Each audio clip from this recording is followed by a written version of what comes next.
Shalom Sobat Samas dan keluarga damai. Di hari yang ke-36 dalam masa Prapaskah ini kita akan bersama merenungkan panggilan Tuhan untuk berefleksi dalam kehidupan. Mari kita bersama berdoa. Ya Allah yang senantiasa memperhatikan hidup kami. Allah membersihkan kami dengan panggilan untuk berefleksi. Hari ini kami membuka diri supaya Allah memandu kami untuk memahami kebenaran firman ini.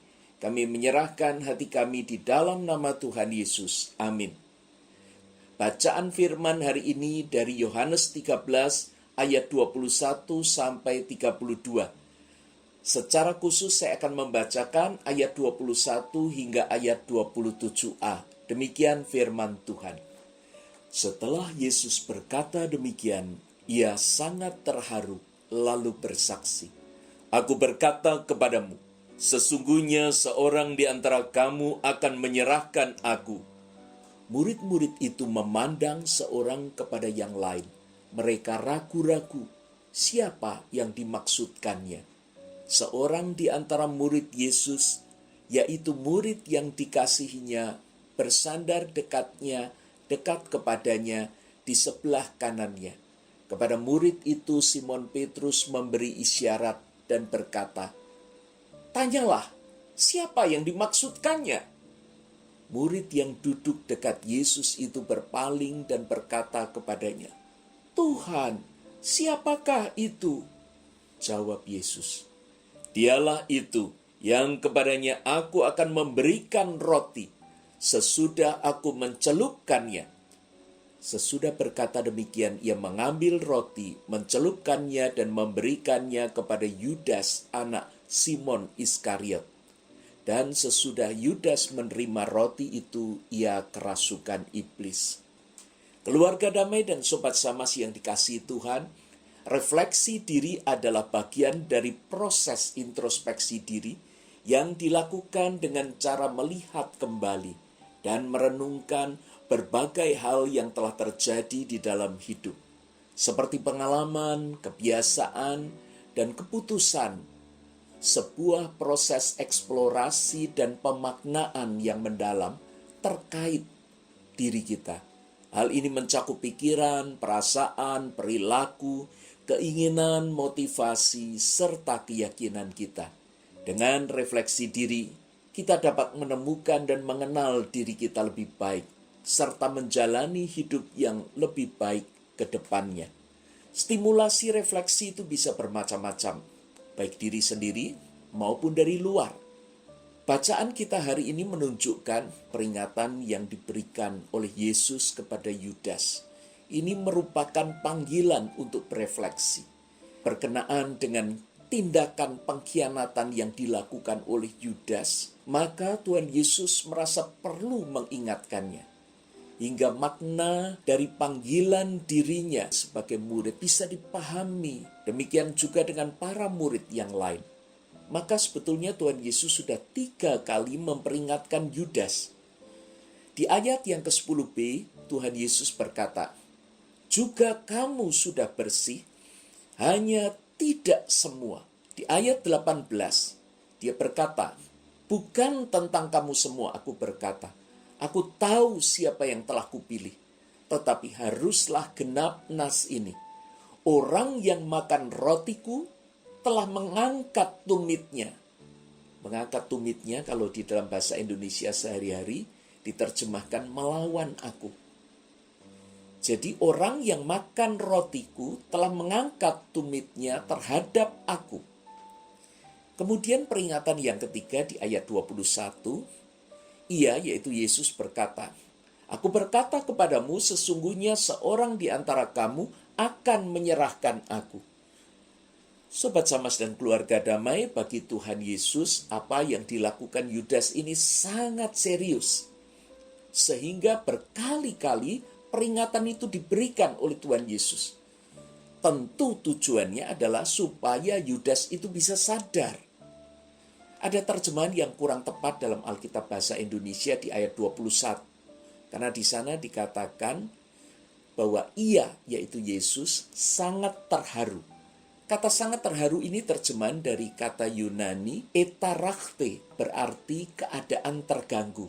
New American Standard Bible, di sana diterjemahkan he became troubled in spirit. Ia menjadi terganggu atau susah dalam roh. Dan New International Version itu menerjemahkan Jesus was troubled in spirit. Yesus terganggu atau susah dalam roh. Tuhan Yesus terganggu. Ini bukan karena dia merasa terancam, namun karena yang melakukan hal ini justru muridnya sendiri. Jika seorang yang kita kasihi melakukan sesuatu yang salah, meski korbannya adalah kita sendiri, ya, hal ini tentu membuat kita sangat terganggu. Kalaupun kita merelakan diri kita menjadi korban, sebenarnya kita tetap terganggu karena orang yang kita kasih itu tidak juga menyadari akan kesalahannya. Yesus tidak akan lari dari salib dan kematian, karena itu sudah ditentukan oleh Allah dan akan terjadi atasnya. Dan Yesus menjalani bagian ini agar manusia bisa diselamatkan. Maka Yesus akan menjadi sangat sedih kalaupun dia tetap harus mati, tetapi ternyata Yudas tidak bisa bertobat. Yudas tidak menyelesaikan refleksinya dengan memohon ampun kepada Yesus. Yudas hanya berhenti sampai pada rasa bersalah dan akhirnya menghukum diri. Sobat Samas dan keluarga damai, menanggapi panggilan untuk berefleksi ini, maka seseorang itu harus menggumuli apa yang dia rasakan. Peringatan yang diberikan oleh Tuhan Yesus kepada para muridnya, Matius 26 ayat 21, di sana dikatakan, sesungguhnya seorang di antara kamu akan menyerahkan. Kata menyerahkan ini dari kata paradose. Terjemahan lain menerjemahkan mengkhianati, bukan hanya sekedar menyerahkan biasa. Matius menggambarkan perasaan para murid di ayat 22. Dengan hati yang sangat sedih, berkatalah mereka seorang demi seorang kepadanya. Secara bergantian mereka berkata, "Bukan aku ya Tuhan?" Lalu di ayat 23, ia yaitu Yesus menjawab, "Dia yang bersama-sama dengan aku mencelupkan tangannya ke dalam pinggan ini, dialah yang akan menyerahkan aku." Dan ayat ke-24 dari Matius 26 ini merupakan klimaks dari peringatan Yesus. Anak manusia memang akan pergi sesuai dengan yang ada tertulis tentang dia. Akan tetapi celakalah orang yang olehnya anak manusia itu diserahkan. Adalah lebih baik bagi orang itu sekiranya ia tidak dilahirkan. Namun setelah itu justru Yudas mengucapkan kalimat, "Bukan aku ya Rabi?" Dan Yesus menjawab dengan tegas, "Engkau telah mengatakannya." Sobat Samas dan keluarga damai, setelah bagian itu terjadi, maka kita akan melihat apa yang dikatakan atau yang terjadi di ayat 27a itu, yaitu di mana Yudas dikuasai oleh iblis. Ketika kita memasuki panggilan refleksi, maka kita ada di dalam pilihan. Apakah kita akan berefleksi dengan baik?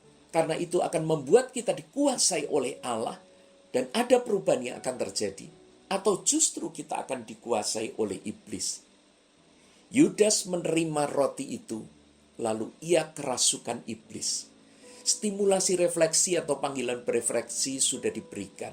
Namun Yudas bukan robot. Karena ia bisa dan harus memutuskan apakah ia akan menuntaskan refleksinya atau tidak. Bukan karena roti yang diberikan Tuhan Yesus, Yudas kerasukan iblis. Namun keputusan untuk menghindar dari peringatan Tuhan Yesus, itulah yang membuat iblis menguasainya. Padahal seandainya Yudas mengikuti arahan Tuhan Yesus, maka dia akan selamat. Sobat Samas kekasih Tuhan, mari mengambil refleksi yang menjadi bagian kita. Jangan lari. Dan jangan biarkan iblis menguasai hidup kita. Jangan mengkambing hitamkan pemantik refleksi. Sesungguhnya itu merupakan panggilan Tuhan yang membawa kita kepada pertobatan dan pemulihan. Mari kita berdoa. Ya Allah, kami bersyukur karena panggilan refleksi itu boleh diberikan kepada setiap kami yang hari ini merenungkan firman-Mu. Maka sekarang tolonglah kami untuk menuntaskan refleksi ini dengan baik, menyerahkan diri untuk Allah koreksi, dan kami dibawa kepada pertobatan dan pemulihan. Dalam nama Tuhan Yesus kami berdoa. Amin.